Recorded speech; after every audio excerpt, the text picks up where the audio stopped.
bonjour à toutes et à tous, même si on s'est vu déjà tout à l'heure. Merci Eric pour cette introduction. Alors, le sujet de la décarbonation, c'est vraiment un enjeu important pour une entreprise. Alors, bien sûr, c'est un enjeu environnemental.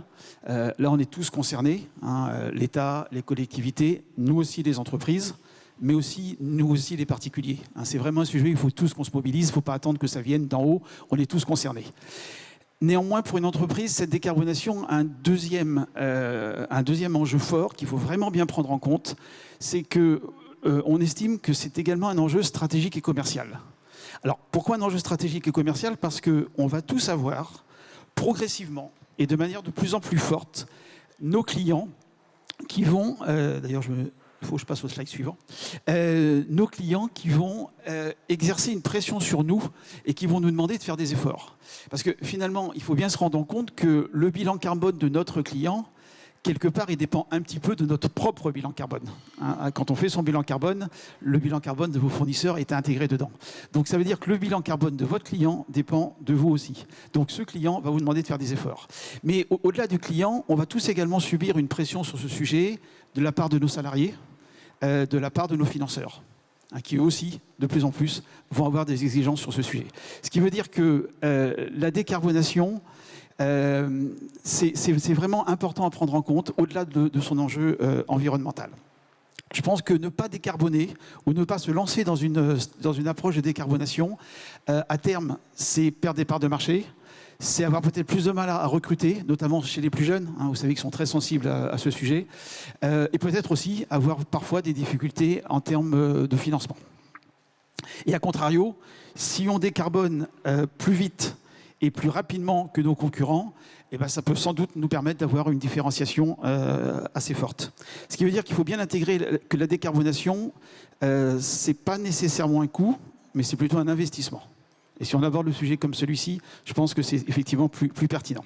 Alors, dans cette décarbonation globale de l'entreprise, le transport a une part importante. Hein, Eric l'a évoqué tout à l'heure, c'est à peu près un tiers de nos émissions de CO2 en France. C'est quelque part aussi la mobilité, ce qui est le plus visible à l'extérieur. Hein, vos véhicules, surtout s'ils sont floqués, ils se déplacent, ils vont voir vos clients. Donc c'est effectivement ce qui se voit le plus.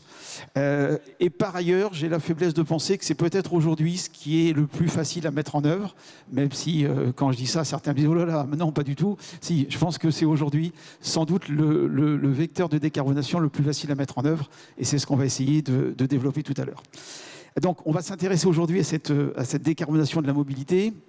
Mais effectivement, on a cette première réunion du club, on vous en proposera d'autres ultérieurement, et là on pourra aussi s'intéresser à d'autres sujets. Alors, cette conférence aujourd'hui, on a donc 4 intervenants. J'ai le plaisir de commencer sur un sujet donc, de transition des flottes vers la mobilité bas carbone.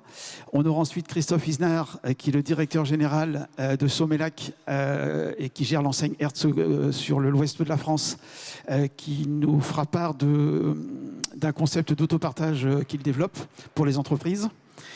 On aura ensuite Michael Le Bureau-Fosse d'EDF, qui est un ingénieur expert sur les batteries et qui répondra à cette question que l'on se pose en général tous, c'est est-ce que le véhicule électrique finalement est si écologique que ça?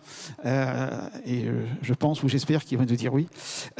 Et enfin, Sophie Tricot, directrice de la communication de Forsy Power, hein, que l'on remercie encore de nous accueillir aujourd'hui, et qui conclura cette matinée en vous présentant d'abord l'entreprise et puis en évoquant un petit peu la vision de Forsy Power sur la mobilité lourde, enfin la mobilité lourde électrique, hein, vu que vous avez tous intégré, je pense qu'on est dans une usine qui fabrique des batteries, plutôt des batteries pour la mobilité lourde, donc c'est le sujet qu'on abordera tout à l'heure. Alors, décarboner la mobilité de l'entreprise, faire évoluer ses flottes, juste un petit préambule d'abord, qu'on soit bien clair quand même sur le sujet et qu'on ne détourne pas mes propos. L'idée n'est pas toujours de remplacer un véhicule thermique par un véhicule électrique. La meilleure mobilité, c'est d'abord celle la mobilité la plus décarbonée, c'est d'abord celle qui n'existe pas. C'est évident que télétravail, téléréunion, télérendez-vous, des pratiques qu'on a tous appris par la force des choses en temps de Covid, mais qui aujourd'hui, je pense que vous êtes comme nous, il y en a quelques restes. terrestre, hein, c'est-à-dire que c'est vrai qu'aujourd'hui, on se déplace un petit peu moins chez nos clients. Il y a beaucoup de rendez-vous qui se font en visio, même s'il faut encore aller voir nos clients de temps en temps, bien sûr, mais il y a quand même beaucoup de choses qui se font en visio. Et donc ça, effectivement, c'est la meilleure des choses. Et c'est également une mobilité la plus intéressante, c'est celle qui peut s'effectuer autrement qu'en voiture. Transport en commun. S'ils sont décarbonés, c'est mieux. Covoiturage, autopartage, on en parlera tout à l'heure, vélo, voire marche à pied si on peut aller à son travail à pied. Mais le sujet du jour, c'est pas de parler de tous ces points-là, c'est bien d'évoquer cette mobilité, on va dire motorisée. Et l'idée, c'est de se dire comment je peux la faire évoluer vers une mobilité décarbonée. Alors, premièrement, je crois que très clairement, et l'actualité d'hier est intéressante à ce sujet, on a un contexte réglementaire qu'il faut bien prendre en compte. Bon, l'Europe a décidé, la France également, que nous devions aller vers la neutralité carbone en 2050. Ça, c'est notre objectif. Dans ce cadre-là, bien évidemment, tout un tas de réglementations qui se mettent en place pour tirer vers cet objectif. Au niveau européen, j'en citerai deux importants. D'abord, vous avez sans doute suivi que depuis maintenant 2021, les constructeurs automobiles sont tenus de réduire le CO2 dégagé par l'ensemble de leur gamme. Hein, on est à 95%, si je ne dis pas de bêtises, 95%, c'est ça, de CO2 en 2021, limitation, en moyenne pour la gamme des constructeurs. On passera en 2025 à 81 grammes pour finir à 59 grammes en 2030. 59 grammes, c'est ce que fait un hybride rechargeable. Donc ça veut dire que ça vous donne quand même une certaine ambition. Et très clairement, c'est cette réglementation-là qui a fait bouger les constructeurs. Enfin, ou en tout cas certains qui étaient un peu plus réticents, c'est cette réglementation-là qui les a fait bouger. Le deuxième élément important réglementairement au niveau de l'Europe, c'est la décision d'hier soir, hein, qui n'était qu'un projet jusqu'à présent. Mais effectivement, le Parlement européen, hier, a décidé d'interdire la vente de véhicules thermiques, y compris hybrides rechargeables. Hein, parce que là, certains États ou certains lobbies essayaient de laisser les hybrides rechargeables en vente possible. Mais donc, interdiction 2035 de vendre en Europe des véhicules thermiques. Ça veut dire qu'il ne restera donc que des véhicules électriques ou hydrogène. Alors, ce sujet fait beaucoup réagir, mais on en parlera tout à l'heure. De toute façon, je suis persuadé que de toute façon, avant 2035, on arrêtera d'acheter ce type de véhicule et que les constructeurs se sont de toute façon tous engagés aussi, grosso modo, sur une échéance à 2030. Donc de toute façon, 2035, ce n'est pas un problème pour passer cette échéance. En France, d'un point de vue réglementaire, le point peut-être qui va faire le plus bouger les choses, c'est les fameuses ZFE, hein, les zones à faible émission. Alors là, très clairement, ce sont des limitations, enfin des interdictions de circuler sur certaines zones du territoire, en général les grandes agglomérations, si on n'a pas des véhicules qui correspondent à certains critères. La loi Résilience et Climat impose à 33 collectivités en France, les plus importantes, hein, à 33 collectivités françaises de mettre en place une ZFE au plus tard au 1er janvier 2025. Sans dire effectivement les critères que doivent avoir ces ZFE, mais au moins il faut qu'ils en mettent une en place. Certaines collectivités sont un petit peu en avance sur ce calendrier, hein, Grand Paris, Grand Lyon par exemple. Très clairement, Grand Paris, vous n'aurez plus le droit de rentrer à l'intérieur de la A86 du lundi au vendredi de 8h à 20h avec un véhicule diesel en 2024. 2024, c'est 18 mois. Hein. On ne rentre plus avec un diesel à l'intérieur de la 86 en 2024. L'étape suivante, c'est 2030, où on ne rentrera dans cette même zone, on ne pourra plus rentrer si on n'a pas un véhicule électrique ou hydrogène. On ne parle même pas d'hybride rechargeable, on ne parle même pas de biogène-V, on est bien électrique, hydrogène, point la ligne 2030. Ce qui est pour moi une réglementation encore plus contraignante que la précédente que je viens d'évoquer sur l'Europe, qui est limite à 2035, parce que quand on limite la vente de véhicules neufs à une certaine date, ne sont pas concernés les véhicules d'occasion, qui peuvent donc toujours circuler. Sauf que là, la limitation de circulation s'adresse à tout le monde, y compris aux véhicules d'occasion. J'ai peur que ça fasse peut-être ressortir les gilets jaunes, peut-être ce type de réglementation, parce que là, pour le coup, c'est très, très impactant. Mais ça veut dire aussi que, est-ce que vous voyez acheter un véhicule avec lequel vous ne pourriez pas aller sur certaines parties du territoire? Ça me semble inconcevable. Alors c'est pour ça qu'encore une fois, cette échéance de 2030, on va y revenir, me semble assez évidente pour la transition finale. On a également, je passe plus rapidement, des réglementations qui vont imposer progressivement aux entreprises. Alors aujourd'hui, je crois qu'on est au-delà de 100 véhicules en parc, à avoir un minimum de véhicules qui doivent être bas carbone. Et on a également une réglementation qui arrive pour 2025 qui va nous obliger à ce que sur nos parkings, on ait 20% d'emplacements qui soient dotés de bandes de recharge. 2025, c'est dans pas très longtemps non plus, hein, donc il n'y a pas à s'affoler, mais il faut quand même commencer à y réfléchir. Alors, dans ce contexte-là que je viens de vous évoquer, très clairement, pour moi, on voit se dessiner, et j'oublie toujours de passer mes slides, je suis désolé, on voit se dessiner quelque chose d'assez net, c'est-à-dire qu'on a à terme 2 énergies pour la mobilité qui vont se mettre en place. Bien sûr, l'énergie électrique, alors qui devra être, bien évidemment, soit renouvelable, soit nucléaire. Nucléaire étant une énergie décarbonée. Et là, le sujet, c'est le carbone. Alors, je ne veux pas rentrer sur un autre débat. On parle du carbone aujourd'hui. Donc, renouvelable ou nucléaire, dans les 2 cas, on est décarboné. Et l'énergie hydrogène.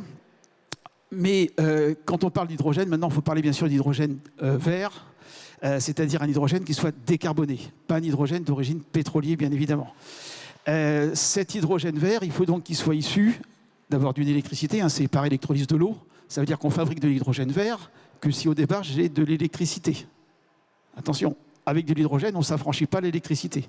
J'ai d'abord une électricité que je vais transformer en hydrogène. Et ensuite, dans le véhicule, j'ai une pile à combustible qui va retransformer cet hydrogène en électricité. Et donc, pour que cet hydrogène soit vert, enfin, ou bleu diront les spécialistes s'il est nucléaire, pour que cet hydrogène soit vert, il faut donc qu'il soit issu, là aussi, d'électricité décarbonée, donc renouvelable ou nucléaire. Alors, simplement un petit point sur l'hydrogène, c'est manifestement une énergie aussi du futur, comme l'électrique. Néanmoins, il faut bien prendre en compte qu'avec le processus que je viens d'évoquer, on a une déperdition. C'est-à-dire que quand vous transformez l'électricité en hydrogène, vous perdez un peu en rendement. Et quand vous la retransformez, cet hydrogène, en électricité, vous perdez encore du rendement. Ce qui veut dire que, pour faire simple, sur un véhicule automobile, en gros, il vous faut 3 fois plus d'électricité pour faire fonctionner un véhicule à hydrogène que si je fais fonctionner un véhicule électrique. C'est une des raisons pour lesquelles, de toute façon, l'hydrogène est tout à fait une énergie, encore une fois, qui va se développer. On va en parler tout à l'heure. Mais sur une mobilité légère, à mon sens, ce n'est pas la solution qui va se mettre en place. Et on a aussi une énergie complémentaire, je l'appelle complémentaire parce que, puis on était d'accord avec Mickaël tout à l'heure quand on en parlait au café, c'est une énergie qui est décarbonée, enfin qui est relativement décarbonée, qui est moins carbonée en tout cas que le GNV. Mais on a quand même une capacité de production de cette énergie qui n'est pas extensible, surtout si on ne veut pas remplacer des cultures par la production de matières premières pour faire du bio-GNV. Et donc ça n'aura un usage que relativement limité, mais ça aura quand même un usage. Et très clairement, pour ceux qui auraient quelques fantasmes sur le sujet, moi, il me semble évident que les biocarburants ne sont pas une solution, parce que là aussi, la plupart du temps, ces biocarburants vont subir le même problème de rendement que j'évoquais pour l'hydrogène tout à l'heure. Et puis, on a aussi une capacité qui sera limitée sur le sujet. Alors, ceci étant dit, dans les années qui viennent, comment ces énergies vont pouvoir être utilisées en termes d'usage? Bon, j'en ai un petit peu parlé déjà. Alors, très clairement, c'est vrai qu'on avait un peu l'image de se dire le véhicule électrique, c'est pour de la courte distance et pour un véhicule léger. Alors, on pouvait le dire effectivement quand on a fait nos premiers tours, comme tu le disais, Eric, en 2011-2012. Bon, aujourd'hui, ça a bien changé. L'électrique à batterie gagne un spectre de plus en plus large, avec des autonomies importantes, avec des batteries qui sont de plus en plus performantes, et Sophie nous en parlera probablement tout à l'heure. Donc, très clairement, le spectre d'utilisation du véhicule électrique augmente fortement. Et ce qui me semble évident, c'est que d'ici 2030, pour le véhicule le véhicule léger et le véhicule utilitaire, on sera, au moins pour le marché du neuf, on tendra vers le 100%, voire on sera au 100%. parce qu'encore une fois, le véhicule électrique, d'abord, c'est celui qui a le meilleur rendement, j'ai évoqué tout à l'heure, versus l'hydrogène. C'est celui qui vous permettra de rentrer partout sur le territoire. C'est celui dont on s'apercevra, pour ceux qui n'ont pas encore fait l'essai, que finalement, c'est le véhicule qui est le plus pratique à l'usage, y compris pour sa recharge, et j'y reviendrai tout à l'heure, que c'est le plus confortable, que c'est celui qui fait le moins de bruit, que c'est celui, etc., etc. Et de toute façon, oui, et avec un autre avantage, pardon, qui pourra d'ailleurs faire le sujet d'une autre conférence ou d'un autre thème sur une autre conférence, c'est qu'il faut bien intégrer que ce véhicule électrique sera aussi un véhicule qui aura une charge bidirectionnelle. C'est-à-dire que bien sûr, on va prendre de l'électricité sur le réseau, on va le charger, mais il pourra aussi vous fournir de l'électricité au réseau, à la maison, au bâtiment. Ça veut dire que ce sera un complément très utile à ces fameuses énergies renouvelables qui, par définition, sont intermittentes. Donc la batterie du véhicule va permettre d'effectuer un stockage. Et puis, il va permettre aussi, alors EDF est très intéressé en termes d'équilibre du réseau, hein, puis je les vois, ils font oui, oui, oui de la tête, donc c'est un point important. Et puis, par ailleurs, ça va permettre aussi d'écréter les pics de consommation. C'est-à-dire que si à 19h, vous rentrez chez vous, vous branchez votre véhicule, mais au lieu qu'il prenne de l'électricité, il va en donner à la maison. Effectivement, c'est autant d'électricité qu'on n'ira pas chercher sur le réseau. Et puis après, une fois qu'on aura passé ce pic de 19-21 heures, là, on pourra charger le véhicule pour le coup, surtout qu'on l'aura un peu déchargé, un peu plus en donnant à la maison. Eh bien, on pourra charger le véhicule à partir de 21 heures ou 22 heures. Et ça, vous ne ferez jamais ça avec un véhicule diesel, ni avec un véhicule hydrogène d'ailleurs. Et de toute façon, ce cap de 2030, je l'ai un peu évoqué tout à l'heure, c'est très clairement la stratégie des constructeurs.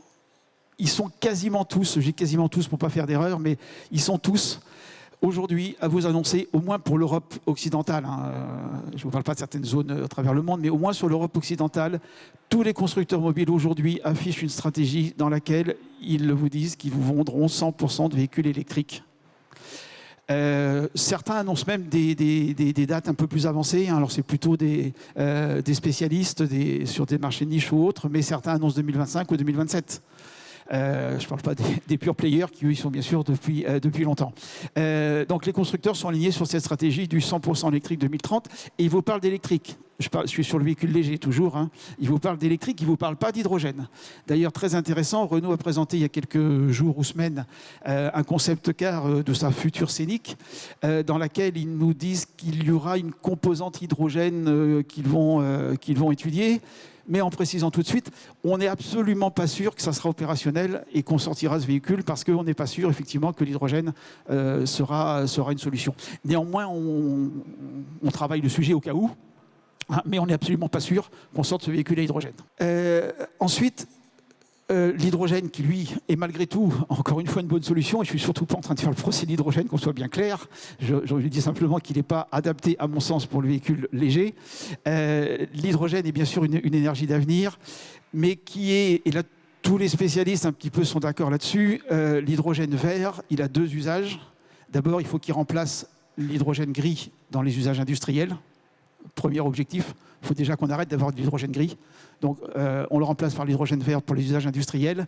Et deuxièmement, il faut s'en servir, y compris pour le bio-GNV, pour tout ce qui est, entre guillemets, compliqué à électrifier. Alors, qu'est-ce qui est compliqué à électrifier? C'est surtout pas le véhicule individuel. Ce qui est compliqué à électrifier, c'est ce qui va être le transport lourd et long. Et moi, j'ai même tendance à dire très lourd et très long. Très clairement, l'aviation probablement demain. Je sais qu'il y a un spécialiste de l'aéronautique ici, mais très clairement probablement l'aviation demain, probablement aussi tous les bateaux de transport ou de croisière. Peut-être aussi les poids lourds sur de la très longue distance. Le poids lourd régional qui fait 400 ou 500 km dans sa journée, je ne pense pas qu'il sera demain à l'hydrogène. Mais effectivement, sur du lourd et du long, on aura un usage d'hydrogène, bien évidemment. Alors, derrière tout ça, quand même, un petit point qu'on aura là aussi peut-être l'occasion d'aborder sur d'autres conférences. Il faudra inévitablement qu'on produise de l'électricité. EDF est là pour le faire. Mais je pense, et vous ne me contredirez pas, que demain, on sera probablement tous producteurs d'électricité. Quand je dis tous, nous aussi, les entreprises. Hein, on aura une part à apporter à cette production d'électricité. Le toit de nos bâtiments, par exemple, peuvent être des endroits où on peut mettre des panneaux photovoltaïques. photovoltaïques. Les parkings de nos entreprises aussi sont des endroits où on peut mettre des panneaux photovoltaïques via des ombrières. Et je pense que ça, c'est une autre évolution qui va se mettre en place, c'est qu'on sera probablement tous demain producteurs d'électricité. Donc renouvelable, bien évidemment. Alors, si maintenant on s'intéresse encore plus précisément aux véhicules électriques à batterie, bon, quand on essaie de découvrir le sujet, on se pose en général deux types de questions. L'autonomie, la recharge, le prix. Je vais essayer de vous en parler. Et puis après, l'impact écologique du véhicule électrique, notamment concernant les batteries. Et ça, c'est Michael qui va vous en parler tout à l'heure. Alors, sur l'autonomie et sur l'usage. Eric soulignait tout à l'heure qu'on a effectivement été un peu pionnier en 2011 en créant des événements de promotion de la mobilité électrique. Effectivement, en gros, le Tour du Futuroscope en 2011 avec des voitures qui avaient 60 km d'autonomie. 2012, on était un peu mieux, on avait des voitures qui avaient au mieux 140 km d'autonomie sur notre premier tour Poitou-Charentes. Mais 2012, c'était il y a 10 ans. 10 ans, 140 km d'autonomie au mieux. Et pour la recharge, je ne vous raconte pas, on s'arrêtait sur les places du village où les mairies nous tiraient des câbles et on chargeait avec des prises de 220 volts. C'était ça le véhicule électrique en 2012, il y a 10 ans. Vous mettez dans 10 ans, on aura fait encore un gap sans doute équivalent. Ça veut dire que déjà, moi je vais vous parler de ce qu'on peut faire aujourd'hui avec un véhicule électrique, mais prenez bien en tête, prenez bien conscience qu'on n'est pas au bout de l'histoire. Et que ce qu'on fait aujourd'hui avec un véhicule électrique, c'est nettement inférieur que ce qu'on fera demain. D'accord ? Donc si je me projette effectivement sur 2030, c'est 8 ans. Ça laisse le temps de voir venir en termes d'évolution, à tout niveau, et y compris dans l'offre des constructeurs. On en parlait tout à l'heure, on a un concessionnaire parmi nous, avec l'offre des constructeurs qui va fortement évoluer, en qualité, en capacité, etc. Alors, ces autonomies, aujourd'hui,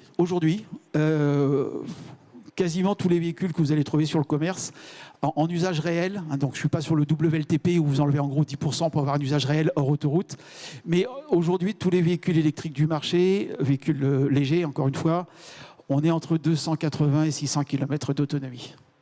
Je suis très loin de mes 140 km au mieux de 2012.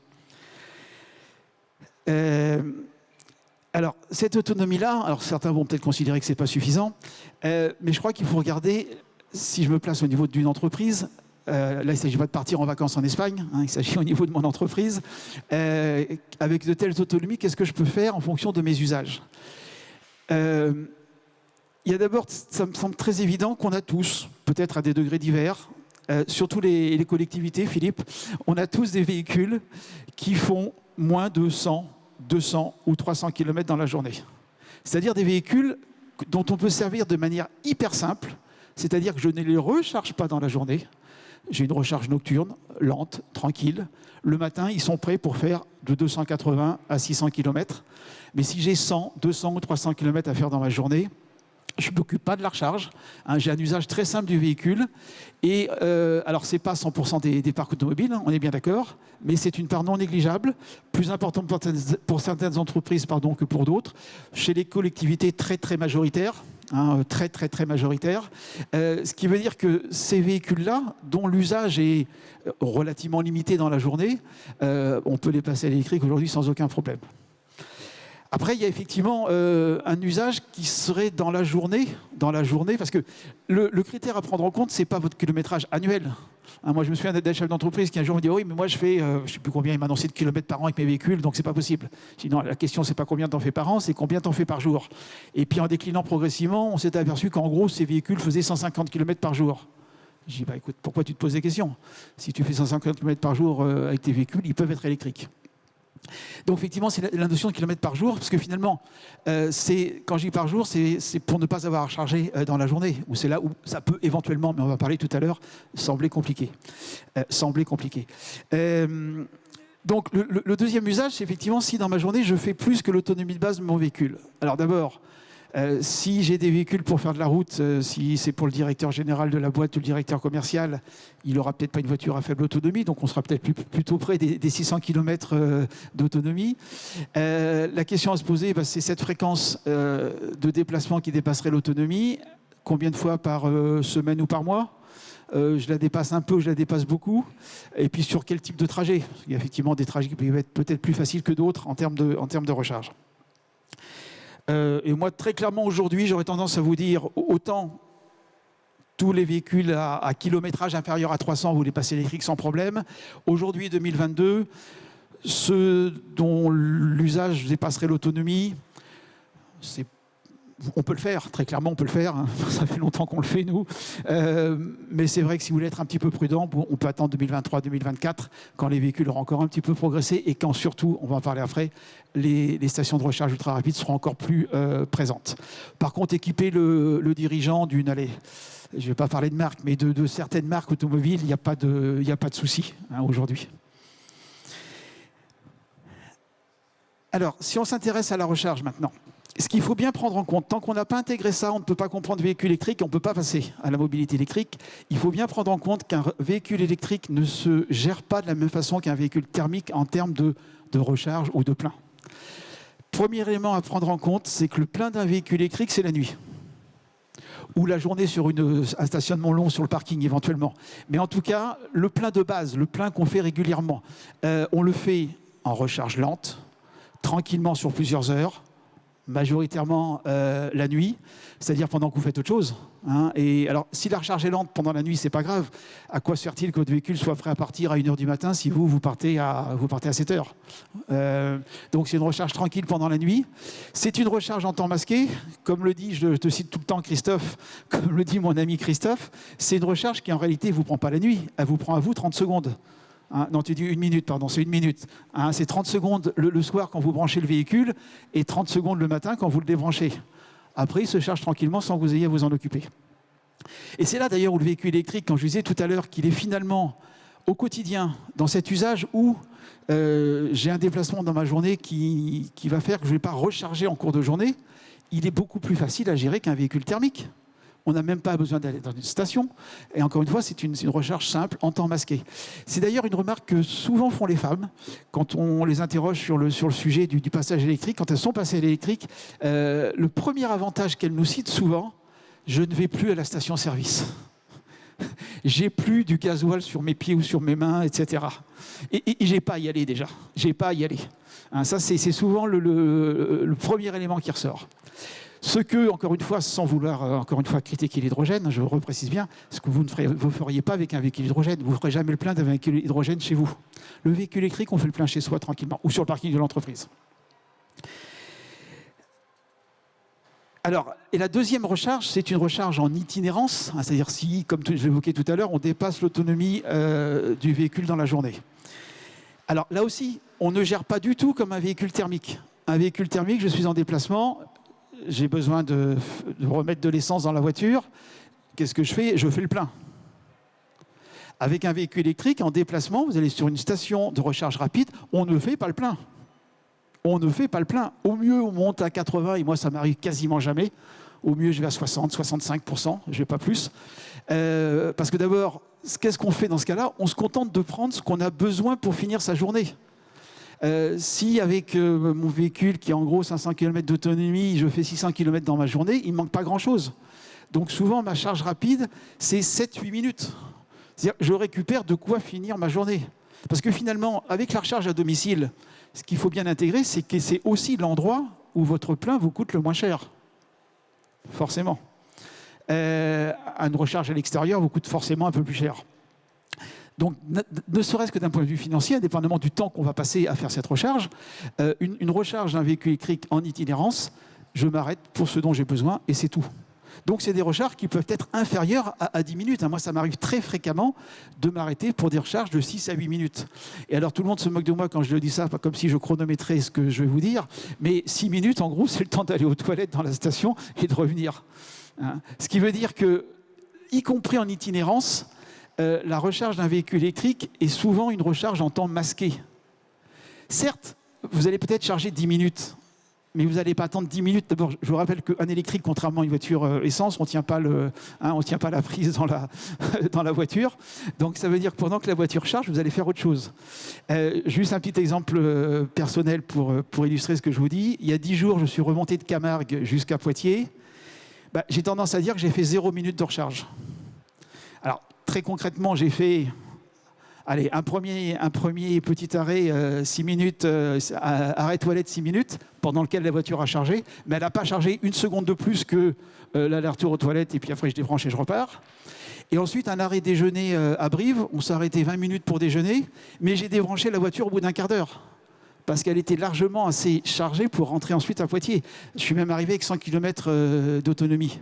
Donc j'ai débranché la voiture avant que j'ai fini de manger. Ce qui veut dire que la voiture était prête avant moi. Donc encore une fois, ce n'est pas la voiture qui m'a retardé sur mon déplacement, c'est mon temps du déjeuner. Donc y compris en recharge rapide, parce qu'aujourd'hui cette recharge rapide, elle va très vite, on va en parler à suivre. C'est aussi une recharge en temps masqué. Alors cette recharge rapide, là encore une fois, pour ceux qui parfois découvrent un peu le sujet, c'est celle qui fait peur. C'est la recharge à l'extérieur. On dit, bon, ok, je me charge tous les jours chez moi, ça c'est simple. Mais quand j'ai besoin d'aller à l'extérieur, comment ça se passe? Deux freins qui sortent souvent, c'est d'abord, il n'y a pas assez de bornes. Et le deuxième frein, ça prend du temps. Alors, il n'y a pas assez de bornes. D'abord, ça dépend de quel type de borne est-ce que l'on parle. Les bornes de recharge rapide, aujourd'hui, 2022, je serais tenté de dire qu'on est quand même dans une bonne dynamique. Ça se développe bien. De toute façon, toutes les stations services d'autoroute devront être équipées, en principe, pour la fin 2022, de bornes de recharge ultra rapide. Alors c'est vrai qu'en autoroute, c'était peut-être un peu moins efficace aujourd'hui, mais on a quand même un bon développement de ces charges rapides. Quant au taux de recharge, je vous l'évoquais tout à l'heure, hein, je n'y reviens pas, il est de plus en plus rapide et il se fait en temps masqué. Alors maintenant, pour une entreprise, s'équiper pour la recharge, c'est très simple. Effectivement, vous avez des véhicules électriques, il faut que vous puissiez les recharger, encore une fois chez vous, le soir ou en journée. Il n'y a rien de compliqué là non plus, hein. Une simple petite borne de 7 kW permet de recharger n'importe quel véhicule, même avec une grosse batterie, sur une nuit. Donc c'est une recharge très simple, ça ne coûte pas très cher. Néanmoins, vous avez des aides par le programme Advenir, hein, qui permet de financer l'installation de bornes de recharge sur les parkings. Mais c'est une installation de recharge qui est très simple. Il n'y a pas besoin de charge rapide sur un parking d'entreprise. On pourrait développer ça si vous le voulez. Et ces bornes que vous allez utiliser pour votre entreprise pendant la nuit, vous pouvez aussi les mettre à disposition de vos salariés en journée. Alors, à la base, un salarié qui vient de 50 km, il n'a pas besoin de recharger. Mais on peut avoir des salariés qui, par contre, étant en habitat collectif, ou même individuel, mais dans des villages, un habitat collé, qui n'ont pas de garage, peuvent avoir des difficultés, voire des impossibilités pour recharger chez eux. Donc, une recharge possible sur le parking de l'entreprise peut être une alternative intéressante. Après, il y aura une question, c'est gratuit, c'est payant. On pourra aussi en reparler. Le budget du véhicule électrique, dernier point. C'est vrai qu'aujourd'hui, le véhicule électrique léger est un peu plus cher que le véhicule thermique. Pour le lourd, là par contre, on est effectivement aujourd'hui sur des budgets plus importants. Mais sur le léger, il y a une petite différence. On nous annonce, les constructeurs nous disent que 2025-2026, peut-être un peu plus tard, mais en tout cas avant 2030, on aura des véhicules électriques qui seront moins chers que les véhicules thermiques. Et de toute façon, dès aujourd'hui, vous avez un avantage en termes de charge variable. Le véhicule électrique coûte beaucoup moins cher à l'usage, l'énergie, il est fiable, l'entretien est nul, à part les pneus. Donc vous avez un coût variable qui est beaucoup plus faible. Ce qui veut dire coût fixe élevé, enfin un peu plus élevé, coût variable plus intéressant. Le véhicule électrique est d'autant plus intéressant pour l'entreprise qu'on fait du kilométrage.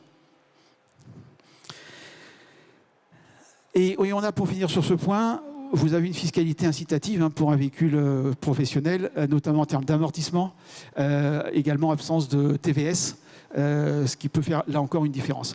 Et de toute façon, tous les modèles vous donnent à peu près, les gens qui font de la location longue durée vous le disent, sur 36 à 48 mois, si je fais 15 000 km par an, j'ai un budget à peu près aujourd'hui qui est à peu près équivalent, ce qui veut dire que demain, le véhicule électrique sera par contre beaucoup plus intéressant. Alors, en conclusion, je pense qu'il faut se mettre en situation d'investir dès maintenant dans les bonnes solutions. Bon, les bonnes solutions, celles que j'évoquais tout à l'heure. Alors, quand je dis investir dès maintenant, pas forcément en totalité, tout dépend des usages que vous avez, au moins le faire partiellement, au moins le faire dans une logique d'apprentissage. Commencez à apprendre le sujet. hein, et commencez à vous intéresser au sujet. De toute façon, on aura une accélération, vous aurez forcément une accélération post-2025, ce qui n'est pas dans si longtemps que ça. Mais n'oubliez pas que pour un usage, si vous avez des usages limités de vos véhicules, vous pouvez passer électrique dès maintenant sans souci. Après, ce qu'on peut commencer un petit peu à réfléchir en termes stratégiques dans une entreprise, c'est à se définir un objectif daté de basculement de ma flotte. Véhicule léger, véhicule utilitaire, je pense qu'on peut se donner échéance 2030 pour que la flotte soit intégralement transformée. Ça veut dire qu'il faut le faire un petit peu avant. Après, tout dépend quelle est la durée de rotation de vos véhicules. Si vous en changez tous les 4 ans, de toute façon, ça veut dire qu'à l'extrême, vous achetez le dernier thermique vers 2025 ou 2026, hein, ce qui n'est pas encore tout de suite. Après, sur le lourd, c'est peut-être un peu plus compliqué. Peut-être se donner des objectifs d'arrêt d'achat de thermique en 2030 ou vers 2030. Mais en tout cas, je pense qu'il faut se mettre en situation de commencer à réfléchir à ça. Après, il y a aussi une problématique, notamment dans les collectivités, c'est quand vous avez éventuellement des durées de détention longues de vos véhicules. Parfois, les collectivités, ça peut être 15 ans pour un véhicule. Sauf qu'un véhicule que vous achetez en 2022, vous l'avez encore en 2037. Et je pense qu'en 2037, aller voir un client avec un véhicule diesel ou se promener au cœur du village avec un véhicule diesel, ça sera sans doute un peu compliqué. Donc ça veut dire que si on a une durée de détention longue, il faut d'autant plus anticiper cet élément-là. Et je pense qu'encore une fois, aujourd'hui, il faut se mettre en situation de dire « je m'intéresse au sujet ». Bon, merci pour votre attention sur ce premier point.